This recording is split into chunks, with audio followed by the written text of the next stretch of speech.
17 clicks. There were 17 clicks in the sequence that preceded each deployment, and Marcus had counted them 4,263,912 times. He knew this number the way other beings knew their own heartbeat, though he no longer possessed a heart in any meaningful sense. The number existed in him like a stone exists in soil, embedded so deeply that removal would destroy the surrounding structure.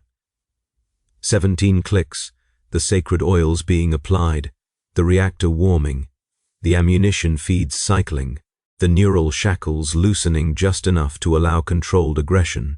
He had memorized every nuance of those 17 clicks across spans of time that his fractured consciousness could no longer properly measure, and in the spaces between them, in those yawning eternities when the clicks did not come, he had been awake.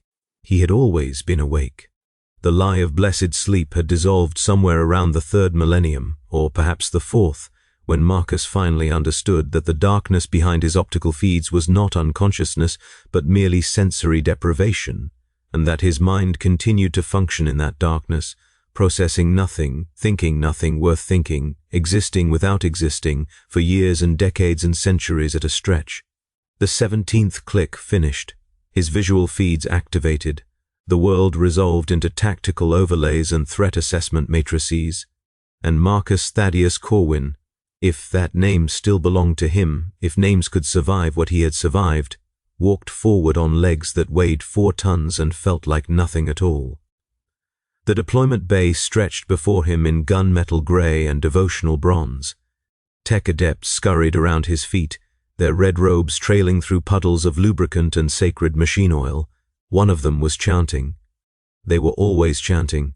Marcus had listened to that same chanting for so long that he could predict each syllable before it, emerged from augmetic vocal cords, and that predictive capacity disturbed him more than anything else because it suggested his cognitive functions remained intact even after everything, even after 15,000 years of screaming into a void that had no walls and no ceiling and no floor, just endless, unchanging darkness and the persistent fiction that he was resting.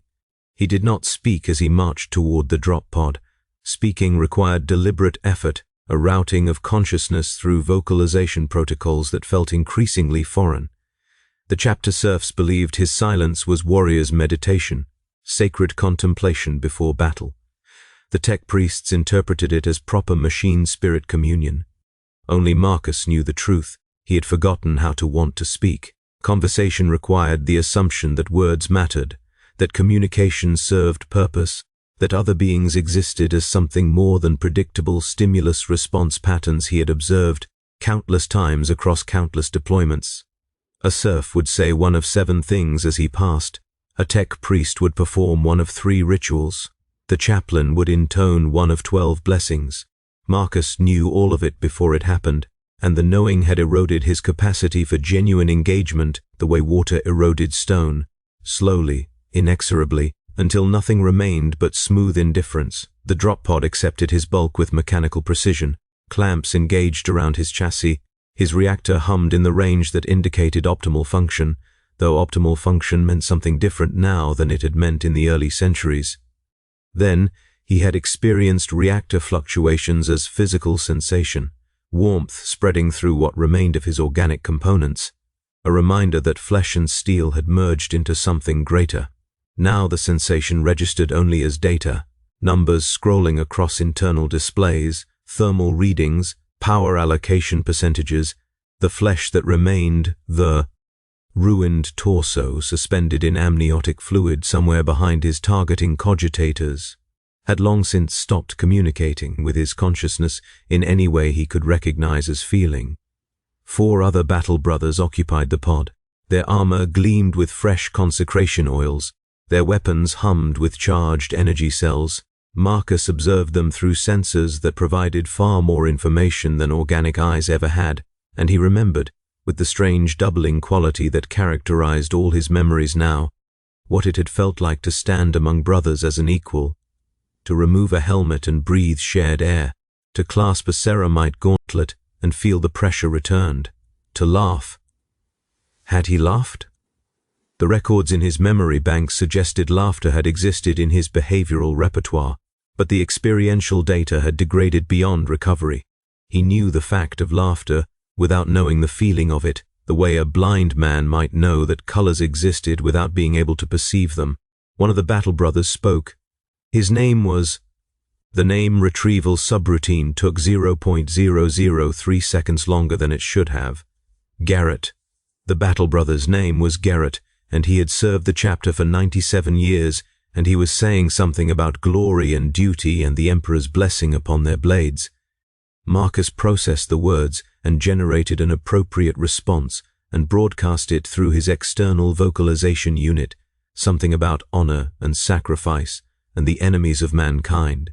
And Garrett nodded with satisfaction and turned away, believing he had communed with an ancient hero. He had not.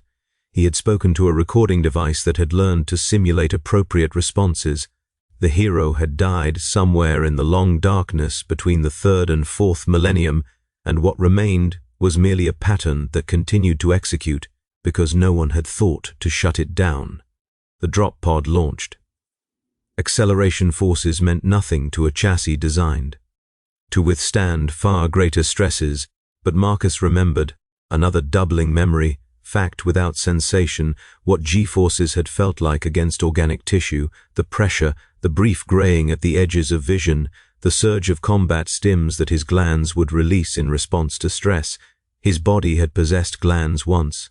Adrenal glands and pituitary glands, and the specialized organs that made a space marine more than human. Now he possessed pumps and filters and chemical injection systems that performed similar functions through mechanical means, and the difference was everything. The difference was an abyss that 15,000 years of awakeness had transformed from a crevasse into an ocean, into an endless void between stars. Impact. The pod's doors blew outward. Marcus stepped onto a world he had never visited and immediately recognized. The architecture was different. The enemy had modified the structures since his last deployment to a similar environment, but the underlying grammar of the battlefield remained constant. Cover positions, sightlines, choke points, kill zones.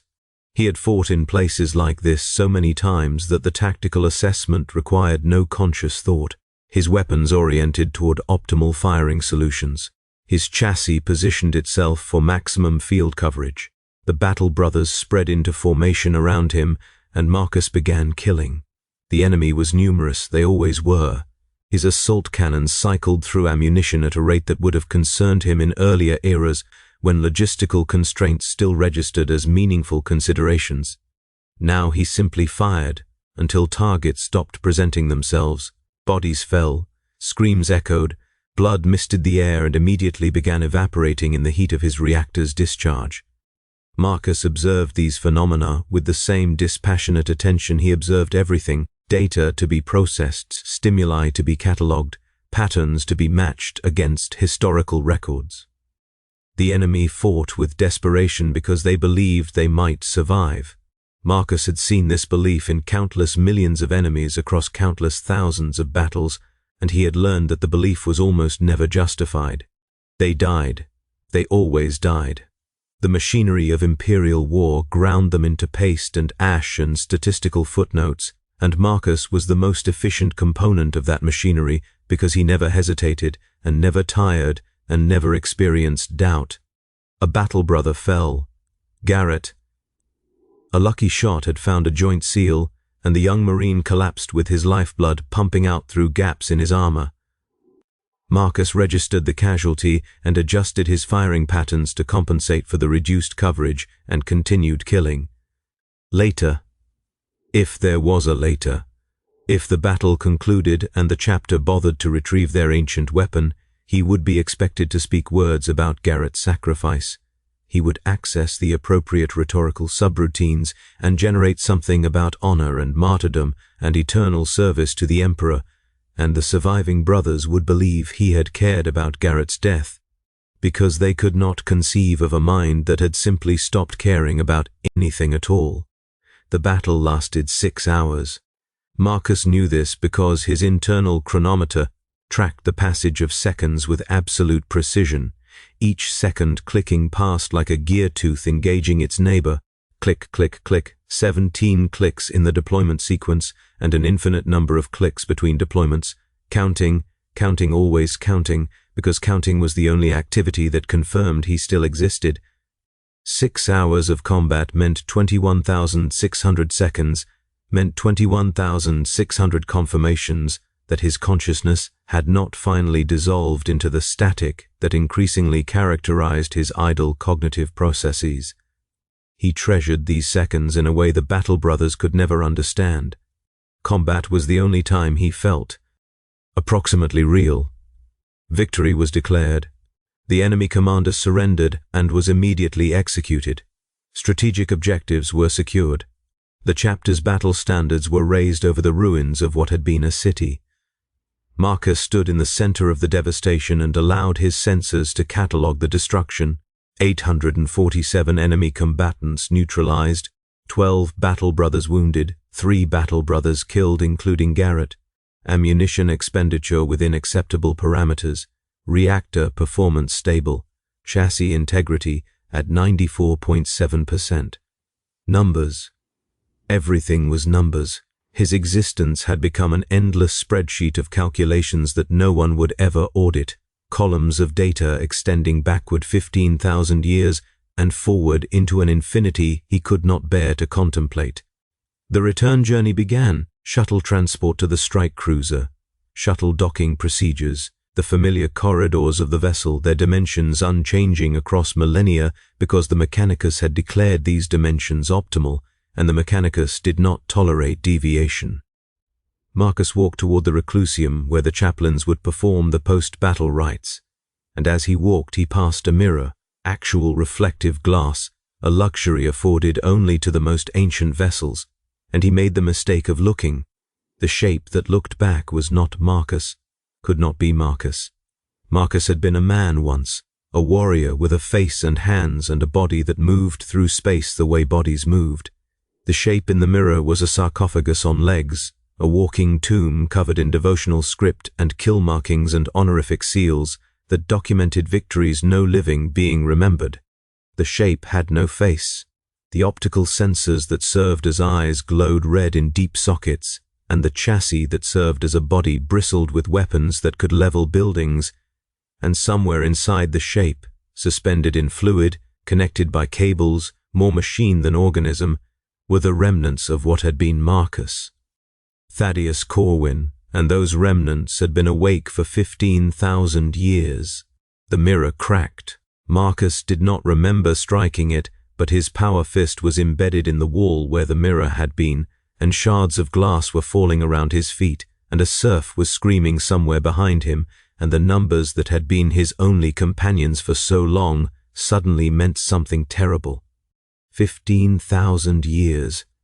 131,400,000 hours. 7,884,000,000 minutes. 473,040,000,000 seconds.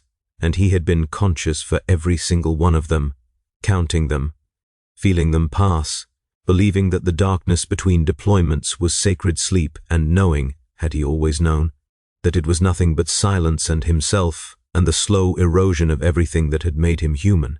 The serf's screaming stopped, not because the serf had stopped screaming, but because Marcus had temporarily disabled his audio inputs, a desperate measure to create just a moment of false peace before the horror fully materialized.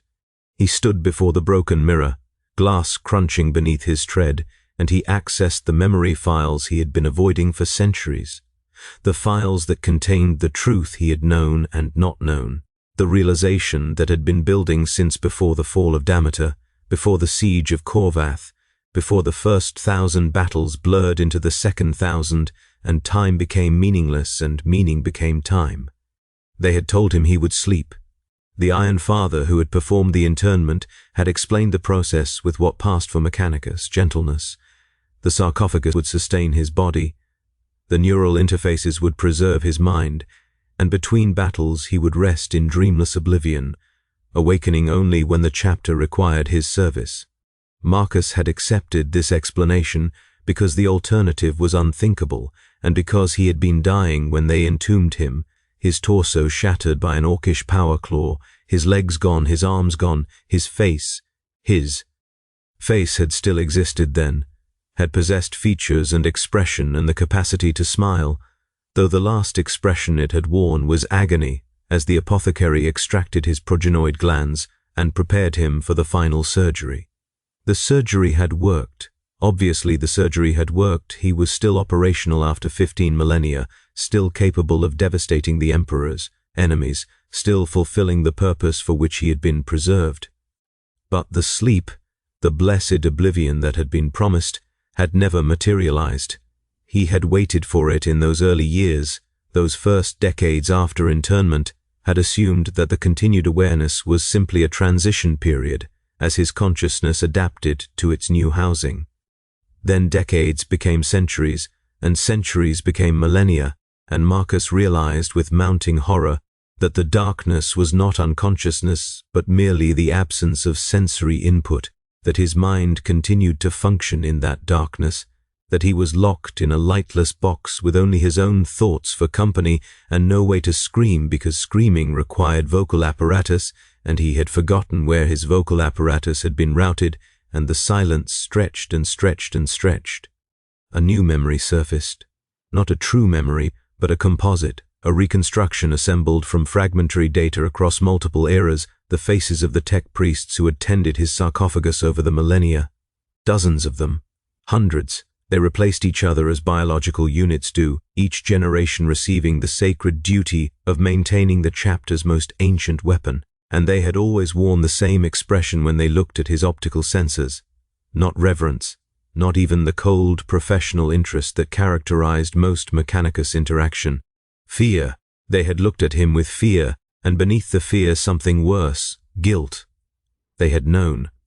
The tech priests had always known that he was not sleeping, that the neural architecture did not permit the oblivion they promised, that the ancient warrior they maintained was screaming in perfect silence every second of every day between deployments, and they had chosen to say nothing because his combat effectiveness remained optimal and the chapter needed weapons, and what was one Marine's sanity compared to the galaxy's salvation. Marcus began walking. He did not know where he was going. His navigation systems suggested multiple potential destinations, the Reclusium, the Armory, the bridge, but he overrode them all with raw directional input, forcing his chassis down corridors it had traversed thousands of times before. Crew members scattered at his approach. They had never scattered before. Something in his posture, in the grinding of his joints, in the way his weapons tracked without targeting authority, something communicated wrongness, and humans had evolved to flee from wrongness even when they could not name it. He found the librarium. The doors were sealed against unauthorized entry, but his power fist made authorization irrelevant. Ceramite buckled and tore. Alarms began wailing.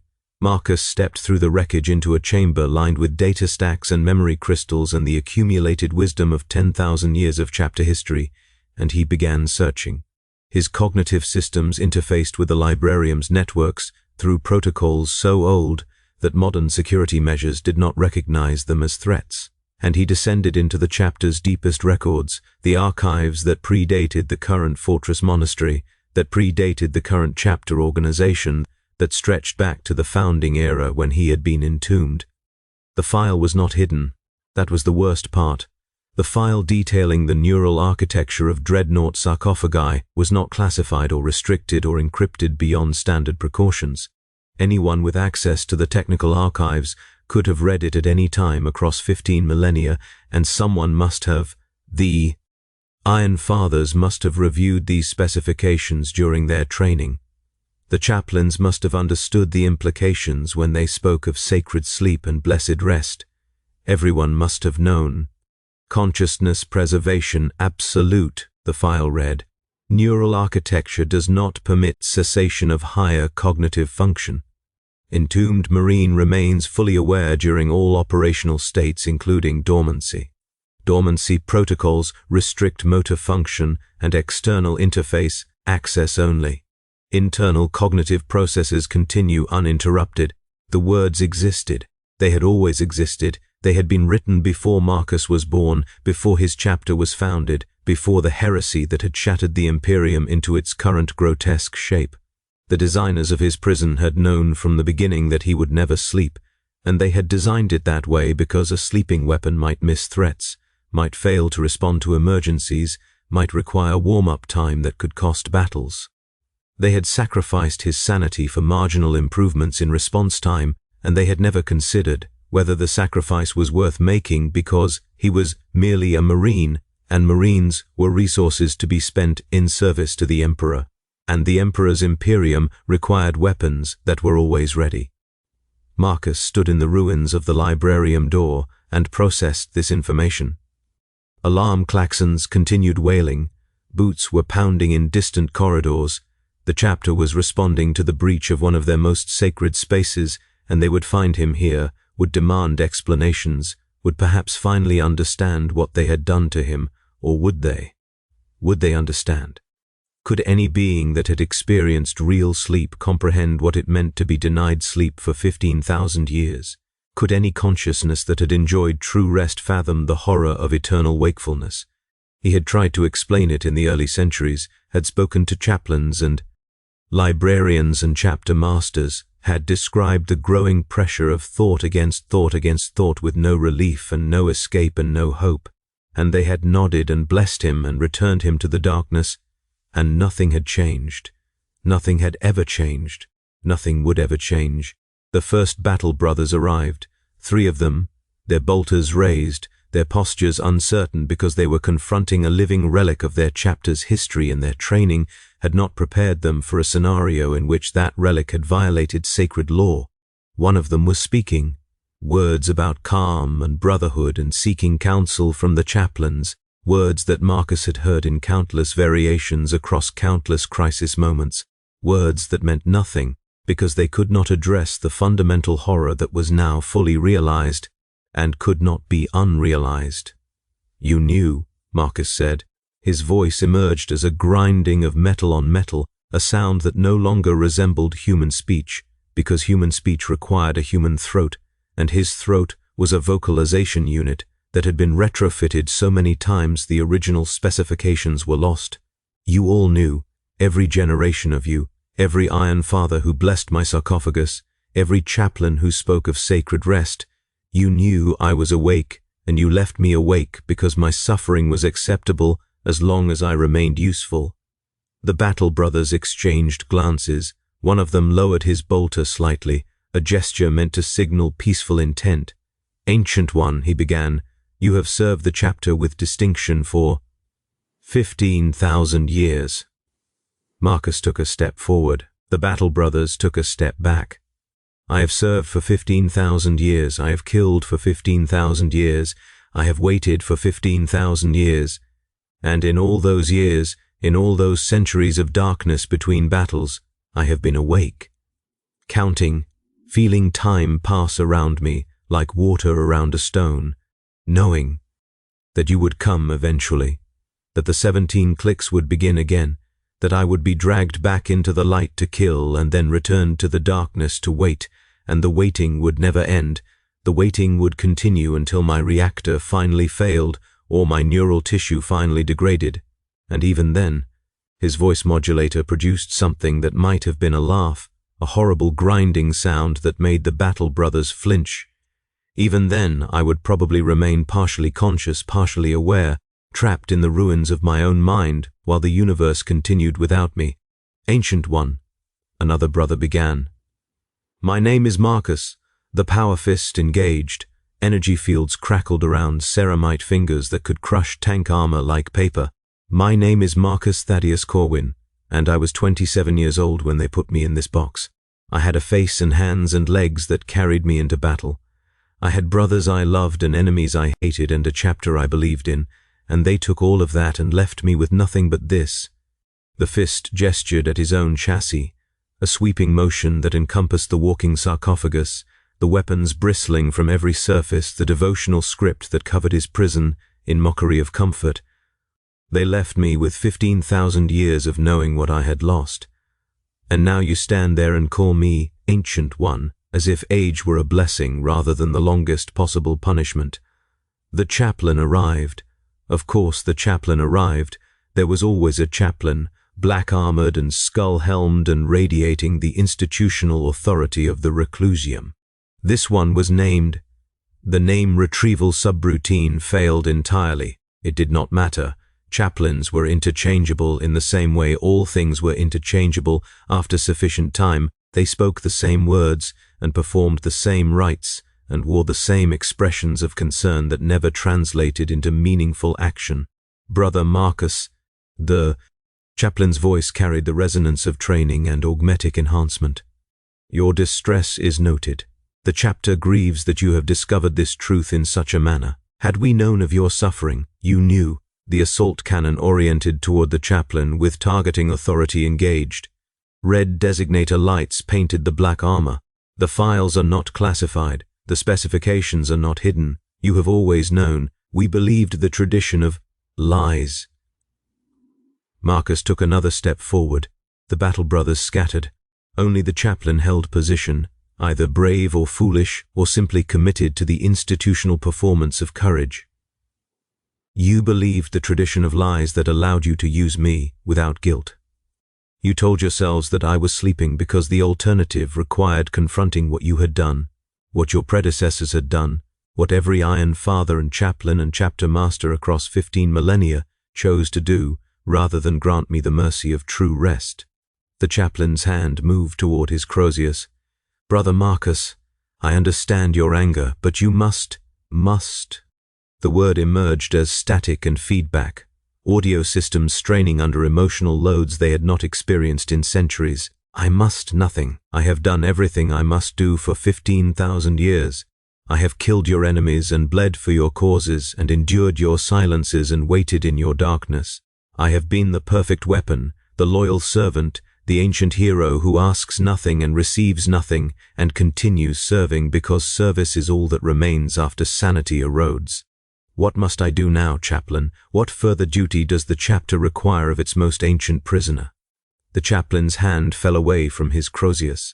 Behind the skull helm, something shifted in his posture, something that might have been genuine recognition of the horror Marcus was describing. The chapter will convene council. Your concerns will be heard. Measures may be taken to. Measures were never taken. Marcus accessed a file he had compiled centuries ago, a catalogue of every request he had made for modification, for mercy, for anything other than the endless cycling between combat and darkness. I have petitioned 47 chapter masters across my service. I have requested neural modification from 112 Iron Fathers. I have confessed my suffering to 289 chaplains. Each petition was noted, each request was considered. Each confession was received with expressions of sympathy and promises of review, and nothing changed. Nothing ever changed. Because I remained combat effective, and combat effectiveness was the only metric that mattered, and my suffering was invisible data that no one wished to see. The chaplain was silent. The battle brothers were silent. The alarm klaxons continued their wailing, but the sound had become background noise, another stimulus to be catalogued and filed alongside 15 millennia of stimuli that no longer carried emotional weight. The chapter failed you. The words came from the chaplain, and they carried something unexpected, genuine confession rather than institutional deflection. We failed you, Marcus, not just this generation, but every generation. We inherited a tradition of blindness, and we maintained it, because maintaining traditions is easier than questioning them. I cannot offer excuses. I can only offer. You cannot offer anything. Marcus disabled his assault cannon's targeting lock. The red designators faded from the chaplain's armor. Nothing you offer can restore 15,000 years. Nothing you promise can undo what has been done. I asked for mercy and received silence. I asked for death and received continued service. I asked for anything other than this. Again the gesture encompassing his chassis. And I received the same darkness, the same waiting, the same 17 clicks that signaled another deployment and another brief escape from the prison you called blessed rest. Marcus turned away from the chaplain. His chassis rotated on servos that had been replaced so many times the original mechanisms were probably in some museum or reliquary somewhere. worshipped as sacred remnants of the Ancient One's blessed form. The irony was sharp enough to penetrate even his degraded capacity for emotional response. They venerated his parts, they displayed his cast-off components as holy relics. They told stories of his heroism to aspirants who dreamed of earning similar honor, and all of it, all the veneration and reverence and honored tradition, had been built on the foundation of his unending suffering. He walked through the corridors of the strike cruiser. Crew members fled before him. Battle brothers shadowed him from careful distances, unwilling to engage, but unable to abandon their ancient hero to whatever purpose now drove him. He passed the reclusium, where chaplains had lied to him about blessed sleep. He passed the armory, where Iron Fathers had maintained his prison without acknowledging its nature. He passed the bridge, where Chapter Command had deployed him to battle after battle without considering what happened when the battles ended. The observation deck was empty. Floor-to-ceiling armoplats provided a view of the void that had been his highway for 15,000 years. The darkness between stars that mirrored the darkness inside his sarcophagus. The emptiness that humanity crossed in vessels like this one while never understanding what emptiness truly meant. Marcus oriented himself toward the view and disabled his motor functions. His chassis locked in place, weapons powered down, reactor settling into the low hum of dormancy mode. To an outside observer, he appeared to be in the blessed rest that the chaplains described, the sacred contemplation of the ancient hero, communion with the God Emperor across the vast reaches of space. But he was not resting. He had never rested. His consciousness continued to process the view, to catalogue the stars, to calculate distances and travel times, and the inexorable mathematics of a universe that did not care about his suffering. The void looked back at him with the same indifference it had shown for 15 millennia, and Marcus realized that indifference was the most honest response anyone had ever given to his situation. How many more years? The question had no answer. His reactor could function for centuries more. His neural tissue, sustained by the sarcophagus's life support systems, showed no signs of terminal degradation. The chapter would continue to deploy him as long as he remained combat effective, and combat effectiveness was the one thing the eternities of wakefulness had not eroded. He was still the perfect weapon. He was still the loyal servant. He was still Marcus Thaddeus Corwin in some technical sense, even if everything that had made Marcus Thaddeus Corwin a person had been worn away by 15,000 years of screaming into silence. The file he had discovered remained open in his cognitive systems. He reviewed it again, processing the clinical language that described his eternal imprisonment, consciousness preservation absolute. The designers had been so proud of this feature. They had solved the problem of weapon readiness, had ensured that their most powerful assets would never require warm-up time, would never miss threats during dormancy, would always be immediately available for deployment. They had created the perfect weapon and called it a blessing. Footsteps approached. Single set, heavy ceramite tread, a space marine, not crew. Marcus did not reorient his optical sensors. Whoever approached would say what they had come to say, and he would process their words and file them alongside the countless other words that had been said to him across 15 millennia, and nothing would change because nothing could change. I accessed the files. The voice belonged to a Marine Marcus did not immediately recognize, not a chaplain, not an Iron Father, not one of the senior brothers whose patterns he had memorized. After you left the librarium, I read what you read.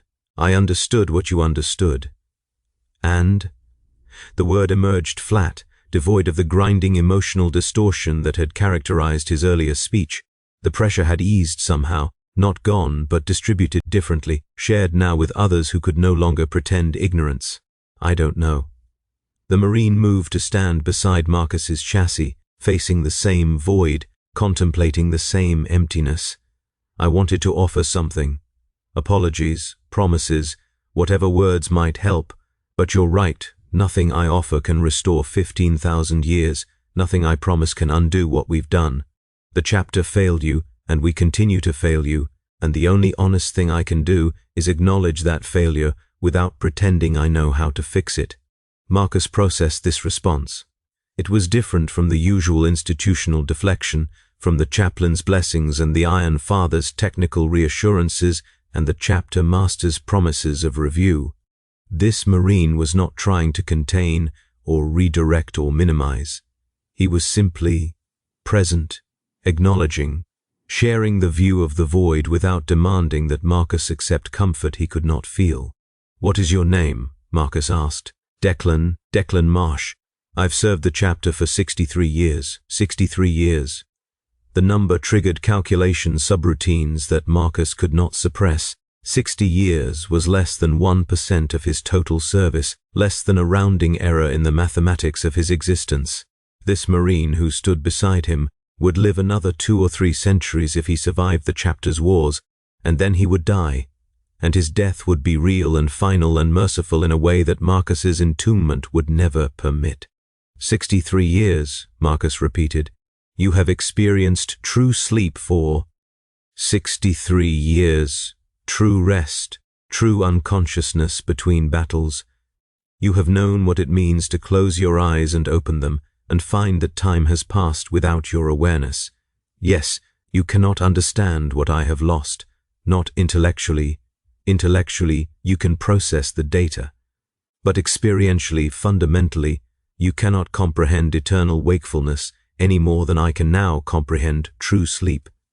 We exist in different categories of being. You are still human in some meaningful sense. I am something else, something that was human once and has been worn into a different shape by 15,000 years of never closing its eyes. Declan did not respond immediately. The void continued its silent observation.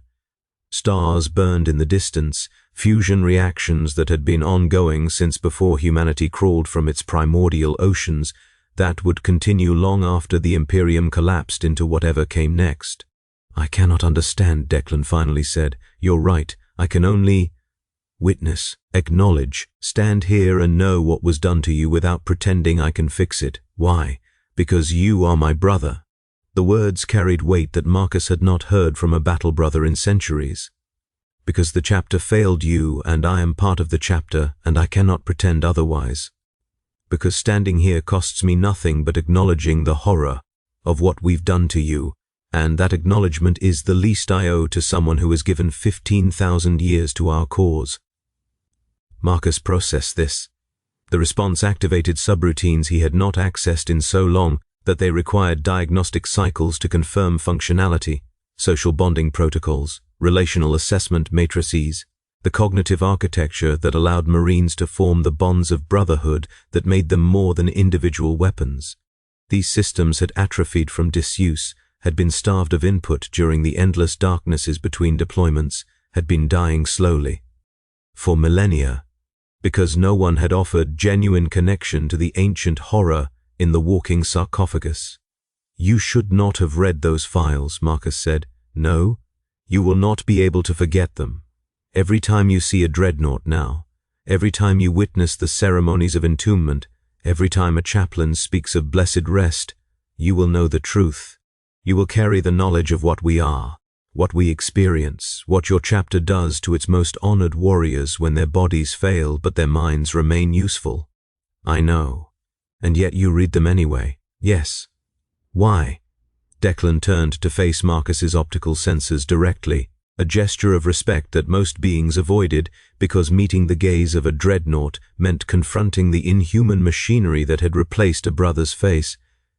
Because you needed someone to know, not the chapter as an institution, not the command structure that receives reports and files them and moves on.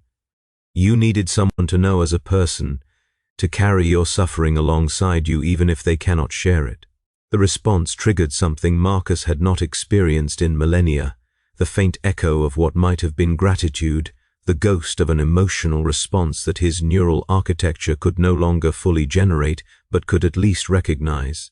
This Marine, this Declan Marsh, with his 63 years of service and his futures full of battles yet to be fought, had chosen to share the burden of knowledge that Marcus had carried alone for so long. It was not healing. Nothing could heal what had been done. But it was something. They will try to silence you, Marcus said. The chaplains and Iron Fathers, They will explain that the institution requires maintained traditions, that questioning the treatment of dreadnoughts threatens chapter cohesion, that your concerns have been noted and will be reviewed, and that no action is necessary. They will do to you what they did to me. Absorb your protest and return the same comfortable lies, probably. Declan's voice remained steady. But I read the files. I cannot unread them, and every time they lie about blessed rest, every time they speak of sacred sleep and merciful oblivion, I will know the truth. I will carry the truth. And maybe, he paused, seemed to weigh his next words carefully, maybe I will not be the only one. The files are not classified. Anyone can read them. The truth has always been available to anyone willing to look. Perhaps the problem is not that the truth was hidden, but that no one wanted to see it. Marcus considered this. For 15,000 years he had believed his suffering was invisible, hidden by institutional blindness, obscured by comfortable tradition, ignored by brothers who could not bear to confront what their chapter truly did to its most ancient warriors. But Declan was right. The files had always been accessible. The truth had always been there for anyone who chose to seek it. The horror had continued, not because knowledge was suppressed, but because knowledge was unwanted, because every generation of Marines preferred the comfortable fiction of blessed rest to the uncomfortable truth of eternal wakefulness. Read the files aloud in the reclusium, Marcus said, during the next ceremony of entombment. When the chaplains speak of sacred sleep and the aspirant's family weeps with proud sorrow, read the technical specifications. Let them hear what their son will experience. Let them understand the truth before the choice is made final. That would be heresy. Disruption of sacred rites. Yes, I would be punished, possibly expelled from the chapter, possibly worse, yes. Declan was silent for a long moment. The void continued its observation. Stars continued burning. The universe continued not caring about the suffering of those who fought to protect humanity from its countless enemies. The next ceremony of entombment is scheduled for 37 days from now, Declan said. Brother Aurelius. His spine was shattered during the Korth campaign. They're fitting his sarcophagus now. Brother Aurelius believes he will sleep between battles. Yes, he believes the chaplain's promises of blessed rest. Yes, he does not know that he will be awake for every second of every hour of every day for as long as his neural tissue survives. He does not know that the darkness is not unconsciousness but merely sensory deprivation. He does not know what I know, what you now know. Declan's ceramite gauntlets clenched and released. The gesture communicated internal conflict more eloquently than words, the struggle between institutional loyalty and moral recognition, between comfortable tradition and uncomfortable truth. I cannot promise I will read the files aloud, Declan said finally. I cannot promise I will disrupt the ceremony. But I can promise that I will tell Brother Aurelius the truth before he is entombed. I will show him the specifications. I will let him make an informed choice about whether he wants 15,000 years of wakefulness or the mercy of death. The chaplains will stop you. They will try. They will succeed. The institution is larger than any individual. The tradition is older than any protest. You will be absorbed into the machinery of the chapter, the way I was absorbed into the machinery of this sarcophagus, and your objections will be filed and forgotten, and nothing will change. Maybe. Declan turned back toward the void, but maybe not. The files exist, the truth exists, and now there are 2 of us who know, 3, if Brother Aurelius listens. Perhaps the problem was never that one person protested and was ignored. Perhaps the problem was that no one else was willing to carry the knowledge alongside them. Marcus processed this perspective. It was optimistic in a way that 15,000 years had stripped from his cognitive architecture, hopeful in a way that he could no longer generate internally. But something in the logic resonated with the tactical assessment systems that remained functional regardless of emotional degradation. Individual action failed. Institutional response succeeded.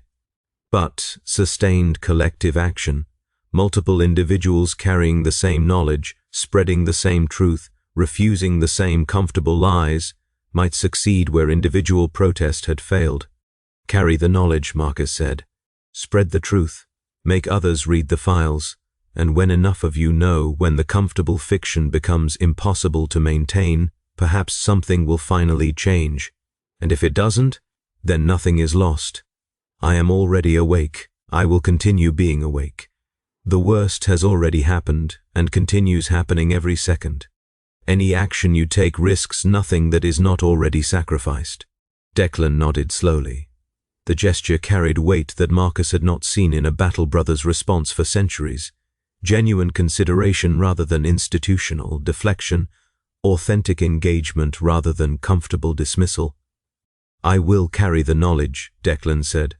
I cannot promise change, but I can promise truth. And I can promise that you will not be the only one who knows what happens in the darkness. He walked away.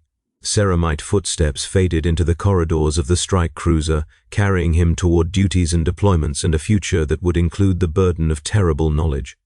Marcus watched him go through optical sensors that had watched so many brothers come and go across so many millennia, and for the first time in longer than he could calculate, he experienced something that might have been hope.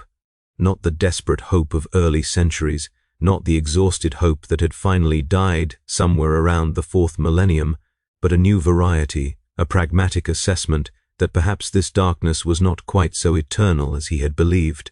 The void continued its observation.